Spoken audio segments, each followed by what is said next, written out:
சிட்டில அனிருத் அப்புறம் அவரோட மனைவி ஜெனி வாழ்ந்துட்டு வந்தாங்க. 2 பேரும் திருமணம் முடிஞ்ச கையோட சிட்டிக்கு வந்துட்டாங்க. அப்போ அனிருத்துக்கு அவங்க ஆபீஸ்ல 10 நாளைக்கு ஃபாரின் ட்ரிப் போக மீட்டிங் அரேஞ்ச் பண்ணியிருந்தாங்க. ஆனா சார், என் ஒய்ஃப் இங்க தனியா இருப்பாங்க சார். வேற எதனா ஆப்ஷன் இருக்கா? இருந்தா கொஞ்சம் சொல்லுங்களேன். இல்ல அனி, இதை உங்களை விட்டால் வேறு யாரும் ஒழுங்காக ப்ரெசென்ட் பண்ண மாட்டாங்க. இது நமக்கு கிடைச்சிருக்க பெஸ்ட் ஆப்பர்ச்சுனிட்டி. ஸோ நம்ம கரெக்டாக யூஸ் பண்ணால் தான் நம்ம நெக்ஸ்ட் லெவல் போக முடியும். ஸோ அதான் நான் உங்களை போக சொல்கிறேன். ஓகே சார், நீங்கள் கவலைப்படாதீங்க, நானே போயிட்டு வரேன். மீட்டிங்கும் சூப்பராக முடிச்சுட்டு வரேன். அனிருத்துக்கு ஃபாரின் போக வேண்டிய கட்டாயம் ஆகிடுச்சு. அதனால வீட்டில் வந்து ஜெனி கிட்ட இப்படி பேசுறான்.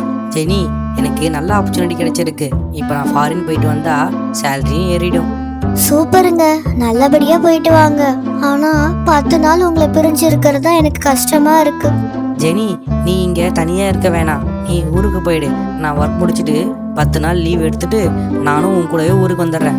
இல்லைங்க, வேணாம், நான் இங்கேயே இருக்கேன். எனக்கு தனியா இருக்கலாம் பயம் இல்லை. நான் இங்கேயே இருக்கேனே. வேணாம் ஜெனி, அது சரியா வராது. நம்ம ஊருக்கே நீ போயிடு. ஊருக்கு போய் வர ரொம்ப நாள் ஆச்சு. நீ இப்போ ஊருக்கு போ, பின்னாடியே நானும் வந்துடுவேன். சரிங்க, நான் போற முன்னாடி நீங்களும் வரணும் கண்டிப்பா. சொன்ன மாதிரியே 10 நாள் லீவ் போட்டு வந்துருங்க. பிளான் பண்ண மாதிரியே அனிருத் ஃபாரின் போயிட்டான். ஜெனியும் தன்னோட மாமியார் வீட்டுக்கு போயிட்டா. ஜெனிக்கு மாமியார் வீடு ஊரை பக்கத்துல இருக்கு. அங்க ரொம்ப பசுமையாவும் இருக்கும். இயற்கை காத்தும் ரொம்ப மன அமைதியாவும் இருக்கும். வாமா மருமகளே, எப்படி இருக்க? உன்னை பார்த்து எவ்வளவு நாள் ஆச்சு. திருமணம் ஆன கையோட சிட்டிக்கு போன. இப்பதான் உனக்கு நேரம் கிடைச்சிருக்கா இங்கெல்லாம் வரணும்னு? அப்படிலாம் இல்ல அத்தை, உங்க பையனுக்கு ஆபீஸ் வேலையே கரெக்டா இருக்கு. சனிக்கிழமை கூட லீவு போடாம வேலைக்கு போறாரு. அண்ணா பாவம் அண்ணி, ரொம்ப கஷ்டப்படுறாரு. இப்ப ஃபாரின் வேற போயிருக்காரு. வர எவ்வளவு நாள் ஆகும் அண்ணி? 10 நாள்ல வரேன்னு சொல்லியிருக்காருமா. கொஞ்ச நாள் இங்கே இருக்கலான்னு முடிவு பண்ணிருக்கோம். நல்ல விஷயமா ஜெனி. சரிம்மா, நீ பார்க்க ரொம்ப களைப்பா இருக்க, போய் ரெஸ்ட் எடு. நான் உனக்கு சாப்பாடு கொண்டு வரேன், நீ போமா. சுசி ஜெனிக்கு சாப்பாடு கொண்டு போனா. ஜெனி அத நல்லாவும் சாப்பிட்டா. அப்பாடா, ரொம்ப நல்லா இருந்துச்சு. ரொம்ப நாளுக்கு அப்புறமா நல்ல சாப்பாடு சாப்பிட்டேன். ஜெனி நல்லாவும் சாப்பிட்டா. கொஞ்ச நேரம் கழிச்சு நல்லா தூங்கவும் செஞ்சா. ஜெனி சுசிலா கிட்டயோ தன்னோட மாமியார் கிட்டயோ ரொம்ப சந்தோஷமா இருந்தா. தன்னோட நாட்களையும் கழிச்சா. நாட்கள் இப்படியே போச்சு. அப்போ திடீர்னு ஜெனிக்கு வயிறு வலி வந்துடுச்சு. தாங்க முடியாம தன்னோட மாமியார் கிட்ட சொல்றா. ஐயோ ஜெனி, என்ன ஆச்சுமா? தெரியலையே. சரிம்மா, நீ கவலைப்படாத. இங்க ஒரு டாக்டர் இருக்காரு, அவர்கிட்ட போய் பார்க்கலாம். ஐயோ அம்மா, அவர்கிட்டயா? வேணாம், நம்ம பக்கத்து ஊர்ல போய் பார்க்கலாம். இவ அப்படிதாமா ஜெனி, அந்த டாக்டர் கிட்ட போனாலே இவ வேணாம் தான் சொல்லுவா. ஏன் காரணம் கேட்டாலும் சரியாவே சொல்ல மாட்டா. நீ விடுமா அவளை, வா நம்ம போலாம். சுசிலா சொல்றதையும் மீறி ஜெனியும் அவளோட மாமியார் பக்கத்துல இருக்க டாக்டர் கிட்ட போறாங்க. உள்ள ஒருத்தர் தாமா போகணும். யார் பேஷண்டோ அவங்க மட்டும் போங்க. டாக்டர் பார்க்க ரொம்ப பயமா இருந்தாரு. ஜெனிக்கு லைட்டா பயமாவும் இருந்துச்சு. என்னம்மா ஆச்சு? என்ன பிரச்சனை உங்களுக்கு?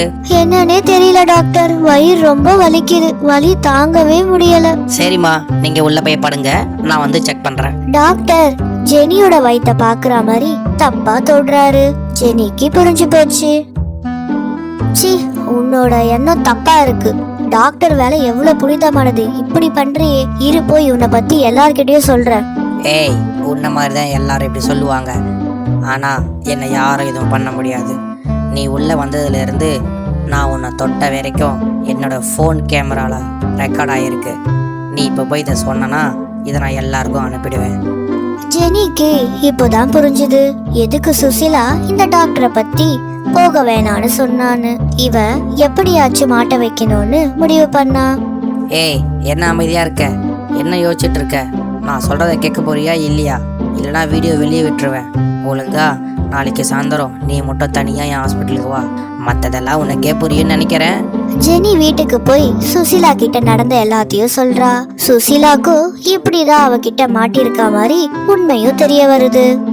சரி, நம்ம அந்த டாக்டர் ஒரு முடிவு கட்டணும். நான் சொல்ற மாதிரி செய்.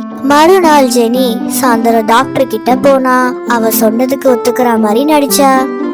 உங்க மேல மருந்து ஸ்மெல் ரொம்ப அடிக்குது, போய் முகத்தையும் கையையும் நல்லா கழுவிட்டு வாங்க போங்க. டாக்டர் தன்னோட கோட்டை கழட்டி வச்சுட்டு வாஷ்ரூம் போயிட்டாரு. ஜெனி டாக்டரோட போனை எடுத்துட்டு வெளியே வந்துட்டா. அந்த போனை கொண்டு போய் ஜெனி போலீஸ் கிட்ட கொடுத்துட்றா. நடந்த எல்லா உண்மையும் சொல்றா. போலீஸ் அந்த டாக்டரை கைது பண்ணி ஜெயில போட்டாங்க.